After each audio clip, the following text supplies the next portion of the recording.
নমস্কাৰ গাণিতিক সমস্যা সমাধানৰ তৃতীয় খণ্ডলৈ সকলোকে স্বাগতম জনাইছোঁ। আজি আমি ভগ্নাংশ ব্যৱহাৰ কৰি কি ধৰণে গাণিতিক সমস্যাসমূহ সহজে সমাধান কৰিব পাৰোঁ সেই বিষয়ে আলোচনা কৰিম। তোমালোকে সৰুৰ পৰা এটা কথা পাই আহিছিলা যে ভগ্নাংশ দুই প্ৰকাৰ আছে, এবিধ প্ৰকৃত ভগ্নাংশ আৰু এবিধ অপ্ৰকৃত ভগ্নাংশ, আৰু এবিধ অন্য ভগ্নাংশ আছে মিশ্ৰ ভগ্নাংশ। সেই বিষয়ে আমি এতিয়া প্ৰয়োজন হোৱা নাই, গতিকে কথা নাপাতোঁ। এতিয়া প্ৰকৃত ভগ্নাংশ কাক কয়? যদি ভগ্নাংশ এটা নিউমাৰেটৰটো ডিনমিনেটৰতকৈ সৰু হয়, অৰ্থাৎ লব্ধটো হৰতকৈ সৰু হয়, তেতিয়া তাক আমি কি বুলি কওঁ? প্ৰকৃত ভগ্নাংশ। ইংৰাজীত কয় প্ৰপাৰ ফ্ৰেকশ্যন। আনহাতে যদি লব্ধ হৰতকৈ ডাঙৰ হয়, তাৰমানে ওপৰত থকা সংখ্যাটো যদি তলত থকা সংখ্যাটোতকৈ ডাঙৰ হয়, তাক কি বুলি কওঁ আমি? অপ্ৰকৃত ভগ্নাংশ। ইংৰাজীত ইম্প্ৰপাৰ ফ্ৰেকশ্যন। ইম্প্ৰপাৰ ফ্ৰেকশ্যন মই বানানটো ইয়াত ভুল কৰিলোঁ টাইপ কৰোঁতে, গতিকে তোমালোকে শুধৰাই ল'বা। দুই ধৰণৰ ভগ্নাংশ পাইছোঁ। দুই ধৰণৰ ভগ্নাংশৰ এটা বৈশিষ্ট্য আছে, বৈশিষ্ট্যটো কি আমি আলোচনা কৰোঁ। যদি প্ৰকৃত ভগ্নাংশ এটাই অন্য এটা সংখ্যাক পূৰণ কৰোঁ, ধৰি লৈছোঁ এইটো 3/2 এটা প্ৰকৃত ভগ্নাংশ, 3/2 12ক পূৰণ কৰিছোঁ। 3 4 গুণ 12, 4 2 গুণ 8। কি পালোঁ আমি? যিটো সংখ্যা লৈছিলোঁ প্ৰকৃত ভগ্নাংশতে যাক পূৰণ কৰিছিলোঁ, তাতকৈ উত্তৰটো কি পালোঁ? সৰু পালোঁ। দ্বিতীয় ক্ষেত্ৰটো চাওঁ, একেই সংখ্যা লৈছোঁ 12, 4/5 5/4 এটা অপ্ৰকৃত ভগ্নাংশ। অপ্ৰকৃত ভগ্নাংশই যেতিয়া 12ক পূৰণ কৰিম, 4 3 গুণ 12, 5 3 গুণ 15। এইবাৰ কি পালোঁ? অপ্ৰকৃত ভগ্নাংশই 12ক পূৰণ কৰোঁতে আমি 12তকৈ ডাঙৰ সংখ্যা পাইছোঁ। তো মনত ৰাখিম এটা কথাই তোমালোকে মনত ৰাখিবা, যিটো হৈছে যে প্ৰকৃত ভগ্নাংশ এটাই অন্য এটা সংখ্যাক পূৰণ কৰিলে উত্তৰটো সদায় সংখ্যাটোতকৈ সৰু পাওঁ, আৰু অপ্ৰকৃত ভগ্নাংশ এটা আন এটা সংখ্যাক পূৰণ কৰিলে যিটো সংখ্যাৰ উত্তৰ পাম, সেই উত্তৰটো আগৰ সংখ্যাটোতকৈ কি হ'ব? ডাঙৰ হ'ব। গতিকে যেতিয়া আমাক ডাঙৰ সংখ্যা এটাৰ প্ৰয়োজন হ'ব, তেতিয়া আমি অপ্ৰকৃত ভগ্নাংশ ব্যৱহাৰ কৰিম, আৰু যেতিয়া আমাক সৰু সংখ্যা এটাৰ প্ৰয়োজন হ'ব, তেতিয়া আমি প্ৰকৃত ভগ্নাংশ ব্যৱহাৰ কৰিম। গতিকে এই ধাৰণাটো আমি কেনেকৈ প্ৰয়োগ কৰিম চাই লওঁ।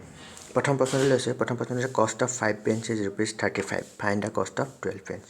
5টা কলমৰ দাম 35 টকা হ'লে 12টা কলমৰ দাম কিমান? 5টা কলমৰ দাম দিয়া আছে 35 টকা, 12টা কলমৰ দাম কিমান? আমি কি কৰিম? যিটো ৰাশিৰ মান উলিয়াবলৈ দিছে, কি ৰাশি উলিয়াবলৈ দিছে? আমাক দাম উলিয়াবলৈ দিছে, কষ্টৰ মান উলিয়াবলৈ দিছে, দামটো উলিয়াবলৈ দিছে। গতিকে দামটোৰ উলিয়াবলৈ দিয়া যিটো দাম উলিয়াবলৈ দিছে, তাৰ লগৰ সংখ্যাটো আমি এবাৰ পাতি লওঁ, 35। আনটো দাম পাতি লওঁ। ইয়াৰ সহজকৈ ক'বলৈ গ'লে দাম উলিয়াবলৈ দিছে, গতিকে আমি আনটো দাম পাতি ল'লোঁ। এতিয়া আমাক দিছে 5টা কলমৰ দাম 35 টকা, 12টা কলমৰ দাম কিমান? 12টা কলমৰ দাম 5টা কলমৰ দামতকৈ কি হ'ব? বেছি হ'ব। আমাক এতিয়া যিটো সংখ্যা লাগিব, মানে যিটো উত্তৰ পাম, সেই সংখ্যাটো 35তকৈ কি ডাঙৰ সংখ্যা হ'ব। অলপ আগত কৈছিলোঁ যে ডাঙৰ সংখ্যা এটাৰ প্ৰয়োজন হ'লে আমি কি ব্যৱহাৰ কৰিম? অপ্ৰকৃত ভগ্নাংশ। গতিকে বাকী দুটা সংখ্যা ব্যৱহাৰ কৰি আমি এটা কি বনাম? অপ্ৰকৃত ভগ্নাংশ। 5 আৰু 12 এই দুটা ব্যৱহাৰ কৰিলে গঠন কৰিব পৰা যিটো অপ্ৰকৃত ভগ্নাংশ হ'ব, সেইটো হ'ব 12/5। ইয়াক পূৰণ কৰিলোঁ। 7 5 গুণ 35, 7 12 84, 7 12 84। গতিকে 84টো কি হ'ব? 12টা কলমৰ দাম। ঠিক আছে।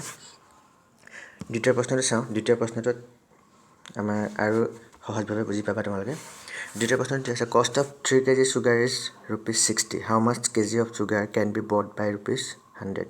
3 কেজি চেনিৰ দাম 60 টকা হ'লে 100 টকাৰ কিমান কেজি চেনি কিনিব পৰা যাব? একেধৰণৰ কথা। 3 কেজি চেনিৰ দাম 60 টকা, 100 টকাৰে কিমান কেজি কিনিব পৰা যাব? ওলোটাকৈ আমি চাওঁ। 60 টকাৰে 3 কেজি চেনি কিনিব পাৰে, 100 টকাৰে কিমান কেজি চেনি কিনিব পাৰিব? আমাক উলিয়াবলৈ দিছে এমাউণ্ট, মানে কিমান কেজি উলিয়াবলৈ। গতিকে তাৰ লগৰ সংখ্যাটো আমি পাতি লৈছোঁ। কি হ'ব? 3, আনটো এমাউণ্ট 3 কেজি। গতিকে সেইটো সংখ্যা পাতি ল'লোঁ। এইবাৰ চাওঁ, 60 টকাত যিমান কেজি চেনি পাইছিলোঁ, 100 টকাত তাতকৈ চেনি কি পাম? কম পাম নে বেছি পাম? বেছি পাম। বেছি পালে কি লাগিব? বেছি পালে আমাক এটা অপ্ৰকৃত ভগ্নাংশ লাগিব। যেতিয়া আমি বেছি ডাঙৰ উত্তৰ উলিয়াবলৈ যাম, তেতিয়াহ'লে বাকী দুটা সংখ্যাৰে কি গঠন কৰিব লাগিব? অপ্ৰকৃত ভগ্নাংশ। তো 60 আৰু 100ৰে গঠন কৰিব পৰা অপ্ৰকৃত ভগ্নাংশটো কি হ'ব? 100/60। 0 0 কটা কাটি গ'ল।